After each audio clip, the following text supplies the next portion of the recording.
Hello and welcome to another episode of the albums that shaped me. So as you can tell from the title, this week I'm going to be talking about Scorpions' Tokyo Tapes.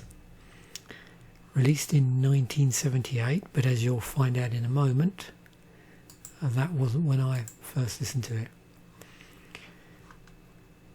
So, as you can see from the Wikipedia article, and I'll include links to all of the articles I'm going to be covering in this episode. But as you can see here, the band have been knocking around since 1965, which is incredible.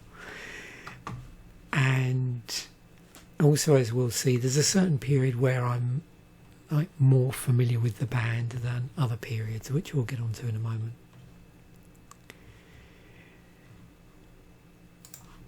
So there's probably 2 points into the band, but Tokyo Tapes was really the big tipping point, if you like.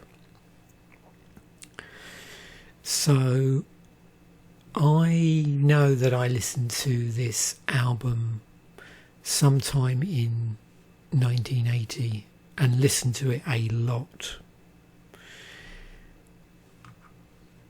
As I previously mentioned in several different episodes on different things, I stayed on a year at school between 1980 to 81. And at that point in the UK, I'm trying to think of a percentage of people that stayed on at school. But I suppose generally it fell into two categories. There were those people that stayed on to do A-levels, so stayed on in the sixth form to do A-levels, of which was my original plan, so I was going to do A-levels and then go to university. But there was also another category of people who generally stayed on because they needed to retake exams or wanted to stay on a year to do additional studies, and there were a number of qualifications that took a year to do. There were some additional O-levels which weren't available at 16, and a few other special qualifications that were equivalent to O-levels, which also couldn't be done at 16. So because I didn't do so well in my O-level results first time around, I stayed on, did a couple of resits, and then did additional qualifications. And then I was going to make a decision at the end of it as to whether I'd stay on another 2 years and do my A-levels and effectively be a year behind, or go out to work. And I chose the latter. I chose to go out to work. Now, as I've mentioned, in that time period I was also listening to the Friday Night Rock Show, and at that point I think, as we'll see, Animal Magnetism had just been released in 1980, so they were playing tracks like The Zoo on there. So I'd heard the band, was familiar with them, but what happened in the other side, if you like, the other way in, and it's connected as why I'm talking about school, is in addition to those two sort of categories of people that were doing in the sixth form, there was a slightly smaller third category, which is not all of the secondary schools, or schools that have exams at 16 or run through till kids are 16. Not all of them have the capacity to do A-levels. So if you happen to go to one of those schools, and there could be reasons why that's the case. It could be an independent school that just doesn't cater for post-16 education. It could be a smaller school that for whatever reason isn't large enough to have enough students that would stay on to have a sixth form. So there's two ways that's was dealt with at the time in the UK. One was that people just went to college where you could do other post-16 studies. There were also 6, I think at that point, I'm not sure whether it was there may have been actually sixth form colleges which specifically catered for students wanting to do A levels but not wanting to do them at secondary school for whatever reason, and that was mixed in with the community colleges as well that, as I said, were catering for post-16 education with things like apprenticeships and things that I did when I went to work, which was BTEC qualifications alongside, as I've said, like city and guilds and apprenticeships and all those sort of things. So it wasn't unusual also for students that were at schools that didn't have a sixth form who wanted to do A levels or additional studies would come in at 16. And I think there were about 2 or 3 people that fell into that category in the whole of my first year of sixth form. And I made friends, I made friends with 2 of them, but one of them I used to hang out with a lot. And I remember he brought in Tokyo Tapes by the Scorpions and another album that I'll get to on in a moment, because they're connected, not musically, but just because the fact we were listening to them. So what would happen is, in the sixth form, there'd be a number of free periods. A lot of people during those free periods would hang out in the sixth form common room. Some people would hang out in the library. Some people would go home, I suppose, if it was the end of the day. And the problem was, if you hung out in the sixth form common room, invariably there were always seemingly 3 tapes on the hi-fi. One was Pink Floyd Animals. Another was, I wonder which, I'm trying to think actually which album. It was a Oyster Cult album, and I'm not sure if it was Agents of Fortune actually, but probably. And the third was the most recent Rush album at the time that had been released. I can't remember exactly which one without looking it up, but I do remember there was quite a bit of Rush. Now, I don't object to any of those bands, but the problem is, after listening to them about for the 100th time, which is often happened, you got a bit fed up. So myself and this new friend who joined the school used to go back to our form room, which at certain times of the day, which actually lined up with our study periods, was empty. So we used to go in there and listen to Scorpions' Tokyo Tapes and the other album I'm going to talk about. So that's basically why this is such a big influence on me, because we got to listen to Scorpions' Tokyo Tapes hundreds of times as well. I think there was another one as well we used to listen to. I think it was one of the Kiss albums, when Kiss released those 4 individual albums for each member of the band, and I can't for the life of me remember which one it was. Might have been the Paul Stanley one, I'm not sure though, but that one occasionally we'd listen to. But I think Tokyo Tapes was the main one, and then it was through that. And I've mentioned this phenomenon before, I think, where often what I would do is acquire a live album or listen to a live album, and then from that infill, so sort of work out, these tracks here, where do they come from? They're my favourite tracks. And that's what happened with Scorpions. So if we go here, Love Driver just come out in 79. Animal Magnetism had just come out in 1980.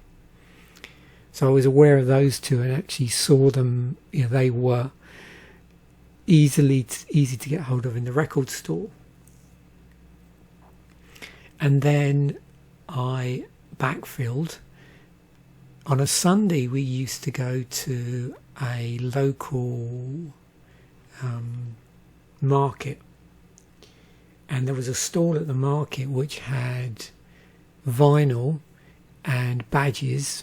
Actually, that's where some of the badges came from, thinking about it. I did that episode about my badges and patches. And also, what else was there? I think there were posters as well. But they had quite a lot of old Scorpions vinyl. So I was able to infill these. The other thing, and I remember this is something I got from Boots. So in the UK there was a period, I think it was Boots, yeah, which is the high street chemists in the UK, used to have a vinyl section, because I think the three main places in the high street where you could just get records for real easy and cassettes and singles would have been W.H. Smith, which is the newsagents, I suppose, Boots the chemist, and Woolworths, who no longer exist, in addition to also independent record stores as well. And the closest town to where I lived had a Woolworths, a Boots, and a W.H. Smith, and also had two independent record stores at the time. I think one was called Gray's. I can't remember what the other one was called. Gray's ended up turning into a video store, funnily enough, and then disappeared, I suppose, when video rentals stopped being a thing. But I remember, I still have it, I've got a double album, I think from a German record label, which has Fly to the Rainbow and In Trance in it. So, yeah. And I can't even remember the title of it. I should have rifled through my record collection to see it. But yeah, so that I purchased fairly early on. It was pretty reasonable to be able to get that. And then I just started infilling through these and buying these. I bought Blackout when it came out in '82. Then Love First Sting. Then Savage Amusement. Is that one? But nothing beyond that. All of these ones, I think, well, certainly these two actually I had on cassette, and I'm not sure if any of these, I think at least one of these I have on CD, but of course now it's a moot point with Spotify. I can just listen to anything. At some point I did get to listen to this album, the Lonesome Crow album, and this will all fall into place as well in a moment when we look at the timeline of the band. But really beyond this, I didn't really listen to anything after, well, basically, yeah, nothing after 1990 and after. So for me, it's all 1980 backwards. Scorpions that mainly of what I've listened to over the years, and that's certainly the period that I got into the band. The lineup's really interesting because once Mathis Jabs joined the band, the lineup was pretty stable for a number of albums, as you can see here. Now, Tokyo Tapes was this period with Uli John Roth, and actually, but like both periods of the band, the sound's quite different between the two. Clearly, Uli John Roth was inspired by Hendrix. Matthias Jabs has a much more modern metallic sound. In fact, both Scorpions and Judas Priest to me have that sort of slicing guitar sound as opposed to a more, say, bludgeoning sound of like someone like Sabbath. So it might be why I actually like, you know, both of the bands and got into them around the same time, both Judas Priest and Scorpions. I did actually end up going to see them live. I was lucky enough in 2015 they played Moncton Coliseum. So we went to see them then. That was the 5th leg of the 50th anniversary tour. So they played quite an interesting set list. So you've got things, classics like Make It Real, The Zoo, Coast to Coast, this medley. There's something else here. Always Somewhere. Wind of Change they played. Dynamite, which was off of Blackout, I think. Blackout itself, No One Like You, Big City Nights, Rocky Like a Hurricane, Still Loving You. I have another live album by them. They did an album called Worldwide Live, which is Matthias Jab's era. Scorpions, that's pretty good as well, but definitely I have a real soft spot for Scorpions Tokyo tapes after spending many a supposed study period listening to this album. I'm going to quickly look at the track listing because has a really fun track listing on it.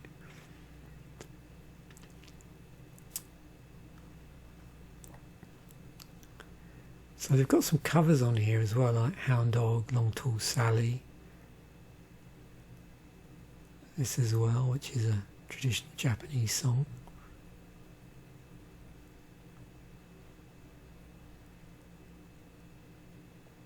And Yuli John Roth was still the guitarist. Schenker, Michael Schenker, so Rudolf Schenker is the rhythm guitarist, his brother. Michael Schenker of UFO and Michael Schenker Group fame was in the band for one album, as you may have spotted during this period. He did bizarrely rejoin around the time of Love Drive, and there was a weird situation here. I'll include links so you can sort of read about what went on during this period. And as a consequence of him joining the band and then leaving again, he does feature on some of the guitar tracks on Love Drive. So I mentioned there was another band we used to listen to when we used to listen to that Scorpions album, Tokyo Tapes, and that was Cheap Trick at Budokan. So that friend was also responsible for getting me into Cheap Trick. And the version so I've actually got the newer version of this on CD. I've never owned it on vinyl. It's actually a single album. It's not a double album like the Scorpions live album. This is a single album. But there are also versions of it which have the complete track listing. And I have my CD copy of this album is this one. And then, at some point, I think it would have been probably by the time I had a car, so it probably wasn't until 1983 I started to buy Cheap Trick. So got the first few albums. I think the only CD I own of the band is Dream Police. So I did infill a little bit, and Dream Police in terms of studio albums. But that was a lot later. And I do remember Dream Police, as I've said on multiple occasions probably now, and is enshrined in my channel name, 1979's favourite year of mine, and I can remember hearing Dream Police on the radio in 79. And as we're talking about 79, Although this came out in 78, but another band that I always associate with Cheap Trick, and I got into these through a different mode, which was listening to the radio on Sunday evening for the chart rundown in 79, when I think it took a while for Just What I Needed and My Best Friend's Girl to actually hit the charts as singles. I could be wrong about that. And so sometime in 78 into 79 I became aware of this as a single, and it was one of my favourite tracks, and I taped it off the radio, but didn't. Well, in fact, this was the only album by the band I bought. I have a cassette of this, and again, that was bought around 1983. And I think what it was listening to more Cheap Trick is what I'm getting at, is got me back into the band, or got me interested into listening to the band again. Oh, there we go, Just What I Needed. So I've done my usual thing for the Scorpions and run my little prompt. So this is what came up when I asked it about listing 5 bands that started in the same era that create music in a similar style. So we've got Whitesnake, Judas Priest, Rainbow, Accept and UFO. And then if I do the same without stipulating it has to be in the same era, we get Whitesnake, Judas Priest, Def Leppard, Rainbow and Accept. And I think all of these bands now I've mentioned in some capacity in previous episodes, either directly through an album or indirectly as a sort of follow-up mention. And I also wanted to mention 2 other bands which I sort of link in a little bit with Scorpions. One is Crocus. I started listening to them around about the time of this album, so 1980, and was buying bought this album alongside some of the Scorpions albums I was buying, and also the band Riot. So Crocus are they from Switzerland, yeah. And this band, who are from New York, Riot. And another one, so around 79, 80, I bought this album, Narita. And then I think, what else did I buy? I think that was it, actually. That's the only album by them I own. So with Crocus, I have Metal Rendezvous, I skipped over Hardware, One Vice at a Time and Headhunter. I believe are the albums that I have owned. And I think if they're in vinyl I still have them. It's only the cassettes that I opted not to ship over to Canada. But as I've said before, it's a bit of a moot point now because of Spotify happening. So yeah. So it's interesting how these sort of all interrelate. And Crocus and Riot I heard as a result of the Friday Rock Show, where I was also hearing the Scorpions being played as well. So there's all this intermeshing going on there. But yeah, definitely Scorpions Tokyo Tapes. And I suppose at the time, its companion album at the time, for those mornings spent listening to music when we should have been utilising our study period for something else. Cheap Tricks, live at Budokan. 2 excellent companion albums. I suppose at the time I was, and I don't know if I've said this before, but live albums seemed to be my album of choice at the time.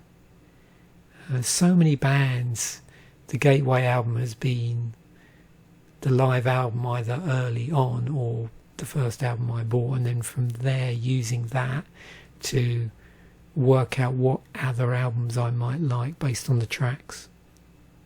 So yeah. So thanks once again for watching. Bye for now, and I will catch you in the next episode.